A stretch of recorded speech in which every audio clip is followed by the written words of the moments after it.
హైడ్రా బాధితులు మీరు మా కుటుంబ సభ్యులు మీకు తెలంగాణ భవన్ తలుపులు ఎప్పుడు తెరిచే ఉంటాయి ఎప్పుడైనా రావచ్చు మేము మీ వెంట ఉంటాము హరీష్ రావు బుచ్చమ్మ ఆత్మహత్య ఇది రేవంత్ రెడ్డి చేసిన హత్య బుచ్చమ్మ పాపం ముగ్గురు బిడ్డలకు ఇల్లు కట్టించి పెళ్లిళ్లు చేసింది ఆ ఇల్లు కూలకొడితే నా బిడ్డల భవిష్యత్తు ఏం అవుతుందని బాధతో ఆత్మహత్య చేసుకుంది మొన్న కూడా ఒక ఆమె ఇల్లు కూలకొట్టే సరికి గుండెపోటుతో చనిపోయింది ఇవని కూడా రేవంత్ రెడ్డి పిచ్చి నిర్ణయాల వల్ల హరీష్ ఆంధ్ర నుండి వచ్చి 10 ఏండ్ల క్రితం హైదరాబాద్లో ఇల్లు కట్టుకున్నాము ఇప్పుడు ఉన్నట్టుండి వచ్చి బఫర్ జోన్లో ఉండి కూలకొట్టేస్తామంటున్నారు ఇంకా 10 ఏండ్లు ఉన్నాయి ఈఎంఐ కట్టకపోతే మా మీదే కేసు వేస్తామని అంటున్నారు మాకు ఏం చేయాలో కూడా అర్థం కావట్లేదు అంటున్న హైడ్రా బాధితురాలు డెఫినెట్గా మేము మీతో ఉంటాం, భయపడొద్దు.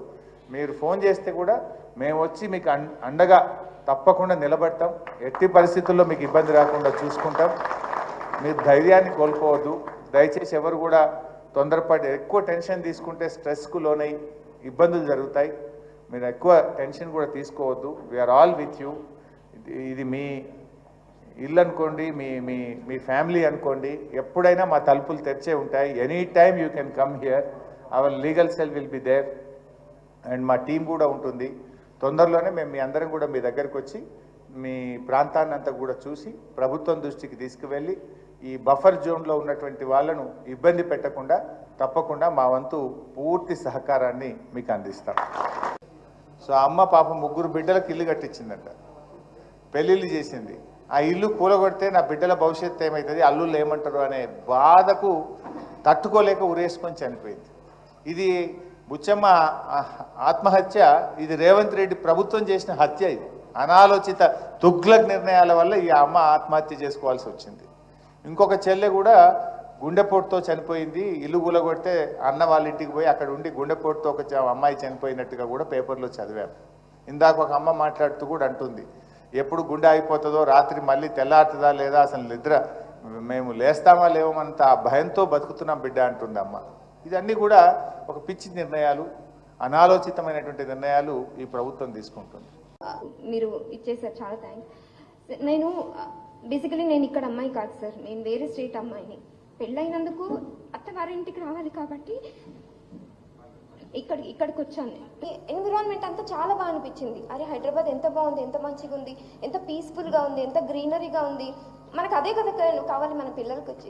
అదే దీనికి ఒక 2 years రెంట్ అవసరం. తర్వాత ఓకేలే, ఒకరు అర్న్ చేస్తే ఇంకొకరు మొత్తం ఈఎంఐ, ఇంకొకరు అర్నింగ్ ఈఎంఐ మొత్తం మనము లోన్ కట్టుకోవచ్చు, ఈఎంఐ ఇంకొకరు అర్నింగ్ ఈఎంఐ మొత్తం మనము లోన్ కట్టుకోవచ్చు అని చెప్పి ఇల్లు కొన్నామండి. 10 years అయిందండి ఇల్లు కొని. ఇప్పుడు సడన్గా వచ్చి బఫర్ జోన్ అంటున్నారు. అంటే ఇప్పుడు బఫర్ జోన్లో ఒక్కసారి మార్పు వేస్తే కూలగొట్టేస్తామంటున్నారు. మాకు అసలు ఏం చేయాలో మాకు అర్థం కావట్లేదు. ఇంకా 2035 దాకా మాకు ఈఎంఐస్ ఉన్నాయి. వాళ్ళు బ్యాంక్ వాళ్ళు ఏం చెప్తున్నారంటే ఇల్లు ఉన్నా లేకపోయినా మేము ఈఎంఐ కట్టాలంటున్నారు. అదేలా అవుతుంది? అండ్ దీంతో పాటు ఇంకొకటి ఏంటంటే ఈఎంఐ కట్టకపోతే మా మీద రివర్స్ కేర్స్ వేస్తారంట. అంటే మేము ఇల్లీగల్గా వాళ్ళకి డాక్యుమెంట్స్ ఇచ్చి మేము ఇచ్చేసామని మా మీద వేస్తారు. సో ఏదని బర్డన్ మేము బేర్ చేయాలండి ఇంత కష్టపడి. అండ్ మోర్ ఓవర్ మేము ఒక మంచి ఫ్యామిలీ నుంచి వచ్చిన వాళ్ళం. మనకంటూ ఒక అవన్నీ కష్టాలు డ్రీమ్స్ ఉంటాయి, అన్నీ ఉంటాయి, అవన్నీ ఫుల్ఫిల్ చేసి అవన్నీ కష్టాలు ఎదుర్కొంటూ మేము ఈ స్టేజ్కి వచ్చాం. మా పిల్లలకు చెప్తున్నాం, మేము ఈ స్టేజ్కి ఉన్నాం నాన్న, మీరు నెక్స్ట్ స్టేజ్కి వెళ్ళండి, తర్వాత మీ దగ్గర ఉన్నవి సహాయపడండి. కొంతమందికి మనం ఉంది, చాలా మన దగ్గర ఉంది. అంతవరకు వచ్చి ఇప్పుడు సడన్గా ఇలా అన్నీ చెప్తే చాలా బాధగా ఉందండి. డెవలప్మెంట్ చేయండి, మేము ఎవ్వరికి అగేన్స్ట్ కాదు, డెవలప్మెంట్ చేయండి, but not at the cost of మా జీవితాల్లో పోయి డెవలప్మెంట్ చేయడం అంటే చాలా కష్టం కదండి. ఇప్పుడు ఆ లోన్స్ అని నిజంగా లోన్స్ తలుచుకుంటుంటే నైట్ పడుకుంటే మార్నింగ్ లేసి చిన్న పిల్లలండి, నాకు భయంగా ఉందండి. చిన్న పిల్లలండి, నాకు ఇంత చిన్న పిల్లలు ఉన్నారండి.